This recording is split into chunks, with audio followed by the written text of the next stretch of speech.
Welcome friends, अभ्यास online class की इस नए वीडियो में मैं कृष्णा आप सभी का स्वागत करता हूं। दोस्तों, आज की इस नए वीडियो सेशन में आपके लिए मैं फिर से लेकर के आया हूं छत्तीसगढ़ में आई हुई भर्ती के रिकॉर्डिंग अपना प्रिपरेशन को आगे बढ़ाते हुए कक्षा 10वीं का वस्तुनिष्ठ महत्वपूर्ण प्रश्न विज्ञान का संग्रह। ठीक है, जिसमें हम बात करने वाले हैं। हमारा आज का 5वां नंबर का टॉपिक है दोस्तों, हमारा पर्यावरण पारिस्थितिक तंत्र में ऊर्जा का प्रवाह। तो हमने जो दो वीडियो अपलोड किया है, जिसमें पहला दूसरा टॉपिक और दूसरा तीसरा टॉपिक करके दो वीडियो मैंने अपलोड किया है। अगर आप उसको नहीं देखे हो तो प्लेलिस्ट में जाकर के आप उसको आसानी से देख सकते हो। तो चलिए वीडियो स्टार्ट करते हैं दोस्तों, और हमारा आज का 5वां टॉपिक का वस्तुनिष्ठ प्रश्न कवर करते हैं।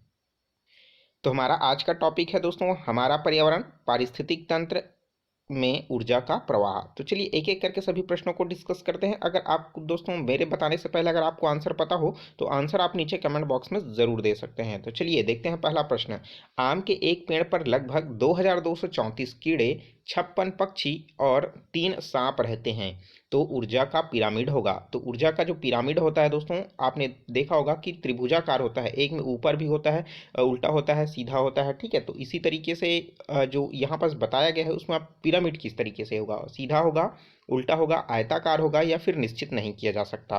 तो इसका आंसर आपको करेक्ट होना चाहिए दोस्तों, सीधा। ठीक है, तो सीधा जो है होगा, क्योंकि नीचे में देखिए ये क्या हो जाएगा आपका प्राथमिक, और पक्षी उसका द्वितीयक हो जाएगा, और तृतीयक में दोस्तों ये क्या हो जाएगा आपका सांप आ जाएगा। ठीक है, तो ऊर्जा का पिरामिड यहाँ पास जो है सीधा होगा। ठीक है, तो जब भी पूछा जाए दोस्तों ऊर्जा का पिरामिड, ठीक है, ऊर्जा का पिरामिड हमेशा सीधा ही होता है। ठीक है, तो ये आप याद रखिए, ऊपर कुछ भी दिया रहे। ठीक है, एक ट्रिक इसमें याद रखिएगा। ठीक है, तो ऊर्जा का जो पिरामिड होता है उसे हम 10% ऊर्जा का नियम भी कहते हैं। तो आप इसको याद रखिए, और जो 10% ऊर्जा का नियम है कौन से वैज्ञानिक ने दिया है नीचे कमेंट बॉक्स में आप जरूर बताइएगा। ठीक है, क्योंकि ये प्रश्न जो है पूछा जा चुका है व्यापम में। नेक्स्ट क्वेश्चन देखते हैं। खुले नम स्थान पर रखे ब्रेड के एक टुकड़े पर फफूंद लग गई। ठीक है, कुछ दिनों में उस पर कुछ कीड़े, मक्खियां आदि दिखाई देने लगे। इस खाद्य श्रृंखला में आखिरी पोषक स्तर पर क्या होगा? तो वो जो इसमें जो है आपका आखिरी पोषक स्तर, तो वो क्या होगा? खाद्य पदार्थ, ब्रेड, मक्खियाँ, ये इनमें से कोई नहीं। तो भाई आखिरी पोषक जो स्तर है वो क्या हो जाएगा? मक्खियाँ। मतलब जिसमें जो प्रश्न पे पूछा गया है ना, आपको सिर्फ उसी से ही उत्तर बताना है। ठीक है, आपको एक्स्ट्रा नहीं सोचना है इसमें, क्योंकि देखिए कीड़े हैं, फिर मक्खी है, मक्खी उसको खाएगा, मक्खी है ना, तो इस तरीके से आपको नहीं सोचना है। तो उस ब्रेड को अंतिम में कौन खा रहा है? मक्खी खा रहा है, तो मक्खी क्या हो जाएगा दोस्तों? ये अंतिम पोषक स्तर आएगा। ठीक है, तो ऑप्शन नंबर से इसके लिए करेक्ट आंसर हो जाएगा। चलिए नेक्स्ट क्वेश्चन देखते हैं। एक कीड़े की जीवन चक्र की 4 अवस्थाएं होती है। आपको पता होना चाहिए कि जो कीड़ा होता है उसके पूरे जीवन काल की जो है कितनी अवस्थाएं होती है? 4 अवस्था। यही प्रश्न पूछ देगा पर्यावरण में, और क्वेश्चन नहीं बन पाएगा। ठीक है, क्वेश्चन बोलेंगे फिर कठिन है। ठीक है, एक ही प्रश्न पूछ देगा कि जीवन में मतलब कीड़े के जीवन चक्र कितनी अवस्थाओं के होता है? 2, 3, 4, 5। ठीक है, ऑप्शन में दे देगा। ठीक है, तो आपको याद रखना है 4 अवस्थाएं होती है, और कौन कौन सा होता है आप इसको भी याद रखिए। ठीक है, अंडा, लार्वा, प्यूपा व फिर वयस्क। तो प्रश्न इसमें क्या बोल रहा है कि एक कीड़े की जीवन काल की 4 अवस्था अंडा, लार्वा, प्यूपा व वयस्क है। यदि उसकी अंडा, लार्वा व प्यूपा अवस्था किसी अन्य जीव के शरीर के अंदर पूरी होती है, तो उसका जीवन चक्र कितने पारिस्थितिक तंत्र में पूरा होगा? मतलब आप देख रहे हैं कि जो कीड़े की जो अवस्था है, क्या कौन कौन सा? अंडा, लार्वा और प्यूपा। मतलब वो तीसरे किसी दूसरे जीव के शरीर के अंदर रह करके निर्भर है। और जो अपना वयस्क वाला जो जीवन है वो क्या है? जो जीव है उसके बाहर से वो अपना जीवन जीता है। तो उस पूरे जीवन चक्र की जो अंतिम अवस्था होती है उसका पूरा पारिस्थितिक तंत्र में जीवन चक्र कितने भागों में बटा हुआ है? ठीक है, तो हमको ये बताना है। तो ऑप्शन देख सकते हैं यहाँ पास 1, 2, 3 और 4। तो यहाँ पास इसके लिए करेक्ट आंसर जो हो जाएगा वो क्या हो जाएगा? उसका जीवन स्तर 2 है। पहला तो है दोस्तों उसके शरीर के अंदर जो है प्रवेश करके वो जीवन जिया है वो 3 स्तर, और जो चौथा स्तर है वयस्क का वो जो है उसके शरीर से बाहर। तो इस तरीके से उसकी कितनी अवस्थाएं हो जाएगी? 2 अवस्थाएं हो जाएगी। चलिए नेक्स्ट क्वेश्चन देखते हैं। क्या होगा यदि किसी बड़े इलाके में सारी कीटभक्षी चिड़ियां जो है समाप्त हो जाएगी? तो आप सभी को पता होगा कीटभक्षी मतलब कीड़े को खाने वाला कीटभक्षी। वही जो है चिड़िया, जैसे चिड़िया है ना, तो वो अगर वो समाप्त हो जाएगा वो क्या हो जाएगा दोस्तों? तो पूरे तरफ कीट की जो है संख्या बढ़ जाएगी। ठीक है, देखिए ऑप्शन क्या बोल रहा है कि फसल उत्पादन बढ़ जाएगा, कीटों का प्रकोप बढ़ जाएगा, दूसरे पक्षियों की संख्या बढ़ जाएगी, या फिर कोई असर नहीं होगा। तो करेक्ट आंसर क्या हो जाएगा? कीटों का जो प्रकोप है वो बढ़ जाएगा। मतलब कीटभक्षी ही नहीं है तो उसको खाने वाला कौन होगा? कोई नहीं होगा ना। तो कीट जो है अपना स्वतंत्र जीवन जीते हुए लंबे समय तक जिएंगे, और धीरे धीरे उसमें जो है प्रजनन की क्रिया होगी और कीटों की प्रकोप जो है बढ़ जाएगा। ठीक है, उससे क्या क्या हानि होगी? किसान का फसल जो है बर्बाद हो जाएगा, ठीक है, और उसकी जो उपभोक्ता है प्राथमिक, ठीक, मतलब उससे पहले वाले जो उत्पादक हो उसमें कमी होगी, ठीक है, मतलब कीटों को पर्याप्त भोजन नहीं मिल पाएगा, ठीक है, तो कहीं भी उनका प्रकोप जो है बढ़ जाएगा। चलिए नेक्स्ट क्वेश्चन देखते हैं। एक गाय घास खाती है, तो आप सभी को पता है गाय घास खाती है, ठीक है, उसका गोबर और उससे बनने वाले कंडे ईंधन के रूप में काम आते हैं, ये भी आपको पता होगा। इस प्रक्रिया में से बना हुआ धुआं वायुमंडल में, और जो अवशेष है मतलब उसको जलाने के बाद क्या बनता है, उसका कंडा से राख बन जाता है, वो राख किस में मिल जाता है, मिट्टी में मिल जाता है। तो ये संपूर्ण प्रक्रिया क्या कहलाता है, खाद्य श्रृंखला, खाद्य जाल, पदार्थों का चक्रण या फिर जीवन चक्र। तो आप सभी को पता होगा, तो ये जो पूरी संपूर्ण प्रक्रियाएं हैं वो क्या कहलाएगी दोस्तों, तो वो कहलाएगा पदार्थों का चक्रण। सिर्फ यहाँ पास पदार्थ का चक्रण हो रहा है, ना कि जीवन का, ठीक है, मतलब इसमें यहाँ पास किसका चक्रण बता रहा है दोस्तों, गोबर का चक्रण बता रहा है, ठीक है। गाय घास खाई, वहां से वो क्या दी, गोबर दी, गोबर से क्या बना, कंडा बना, कंडा का रूप आपने कोई भी काम में किया, ठीक है, पहला उसको जलाया, कंडा सूखने के बाद वो बना धुआं, धुआं जो बना वो वायुमंडल में चला गया, और जो उसका शेष जो बचा वो राख बना, और वो राख कहाँ जा करके मिल गया, मिट्टी में मिल गया। तो संपूर्ण प्रक्रिया जो है वो क्या कहलाएगा, पदार्थों का चक्र, ना कि जीवन चक्र, ठीक है। तो आप याद रखिए, इस जब पदार्थ का चक्रण बोलेगा तो आपको उसको पदार्थ को इसमें फोकस करके दिया रहेगा, और जीवन की बात करेंगे यहीं पास अगर गाय की बात करता तो गाय के बारे में बताता, गाय है तो गाय है अपने जीवन में गाय दूध देती है, और गाय के जो बच्चे होते हैं वो बैल, आगे चल के बैल बनते हैं, ठीक है। तो इस तरीके से गाय का जो बच्चा होता है बछड़ा कहते हैं, इस तरीके से होता है, तो जीवन चक्र के बारे में बताता, ठीक है। तो ये आप इसको याद रखिए, ध्यान रखिए, और क्वेश्चन को समझने की कोशिश कीजिए, ठीक है। चलिए नेक्स्ट क्वेश्चन देखते हैं। एक तालाब के पारिस्थितिक तंत्र में खाद्य श्रृंखला का विस्तार जलीय पौधे, छोटे बड़े मछलियों से लेकर मनुष्य तक है। यहाँ एक पोषक स्तर से अगले पोषक स्तर पर प्राप्त होने वाला ऊर्जा क्या होगा। तो भाई आप सभी को पता होगा, फिर से ऊर्जा स्तर आ गया, मतलब क्या हो जाएगा, कम होती जाएगी, अधिक होती जाएगी, समान हो रहे बनी रहेगी, या फिर कभी कम कभी अधिक होती रहेगी। ऊर्जा का स्तर क्या होता है, हमेशा हमेशा क्या होता है, कम होता रहता है। आप इसको याद रखिए, मैंने पहला जो क्वेश्चन बताया था उसमें भी मैंने आपको क्लियर किया था कि वो क्या हो जाएगा, पिरामिड, ठीक है, ये है पिरामिड, देखे ना आपने।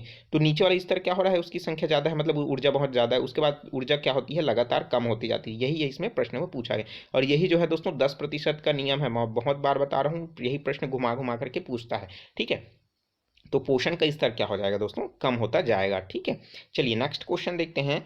किसी बगीचे में जीवों की जो गणना है वो उसमें 5,567 घास के पौधे, 453 झाड़ियां हैं, 23 पेड़ है, वह 7,769 जंतु पाए गए हैं। इस बगीचे में कुल कितने प्राथमिक उत्पादन होगा। तो आप सभी को पता होगा कि उस बगीचे में जितने भी चीज़ें हैं वो सभी के सभी अंतर्गत यहाँ पर जैसे बताया गया है, घास है ना, पौधे हैं, झाड़ियाँ हैं, पेड़ है, जंतु है, मतलब कुछ कुछ जंतु होंगे, तो ये सभी के सभी जितने भी हैं वो क्या हो जाएगा, इसमें प्राथमिक उत्पाद के अंतर्गत आएगा। क्या, सिर्फ किसको छोड़ करके, जंतु, जंतु क्या है वहाँ पास, कोई भी चीज़ उत्पादित नहीं करता है, तो यहाँ पास घास है, झाड़ियाँ और पेड़ है, मतलब ये तीनों चीज़ें हैं वो क्या हो जाएगा दोस्तों, वो प्राथमिक उत्पाद के अंतर्गत आएगा। मतलब हमारा ऑप्शन नंबर सी देखने को मिल रहा है कि बगीचे के समस्त वनस्पति का सम्मिलित जीव भार वो क्या कहलाएगा आपका, प्राथमिक उत्पादन के अंतर्गत आ जाएगा, ठीक है। चलिए देखते हैं नेक्स्ट क्वेश्चन। जैविक घटक कहा जाता है, तो जैविक घटक हम किसको बोलेंगे, अब घटक को,